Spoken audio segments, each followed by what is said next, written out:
ब्रह्ममुरारिसुरार्चितलिङ्गं निर्मलभासितशोभितलिङ्गम् जन्मजदुःखविनाशकलिङ्गं तत्प्रणमामि सदा शिवलिङ्गम्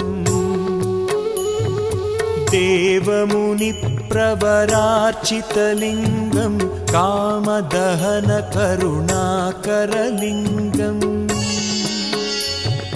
रावणदर्पविनाशकलिङ्गं तत्प्रणमामि सदा शिवलिङ्गम्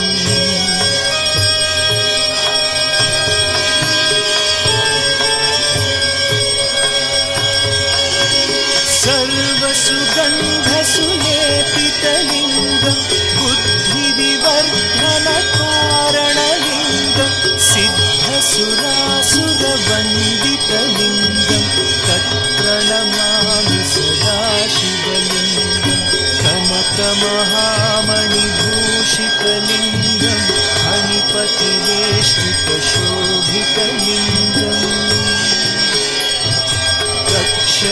यज्ञविनाशनलिङ्गं तत्प्रणमामि सदा शिवलिङ्गम् कुङ्कुमचन्दनलेपितलिङ्गं पङ्कजहारसुशोभितलिङ्गम् सञ्चितपापविमोचनलिङ्गं तत्प्रणमामि सदा शिवलिङ्गम्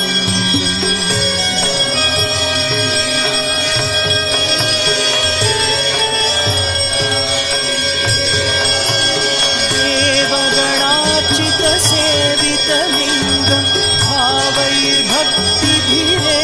च लिङ्गं दिनकरकोटिप्रभाकरलिङ्गं तत्प्रणमामि सदा शिवलिङ्गम् अष्टदलोपरिवेष्टितलिङ्गं सर्वसमुद्भवकारणलिङ्गम् अष्टदरिद्रविनाशनलिङ्गं तत्प्रणमामि सदा शिवलिङ्गम् सुरगुरुसुरवरपूजितलिङ्गं सुरवनपुष्पसदार्चितलिङ्गम् परमपदं परमात्मकलिङ्गं तत्प्रणमामि सदा शिवलिङ्गम्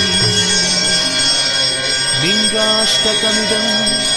पुण्यं यः पठेत् शिवसन्निधौ शिवलोकमवाप्नोति शिवेन सह मोदते।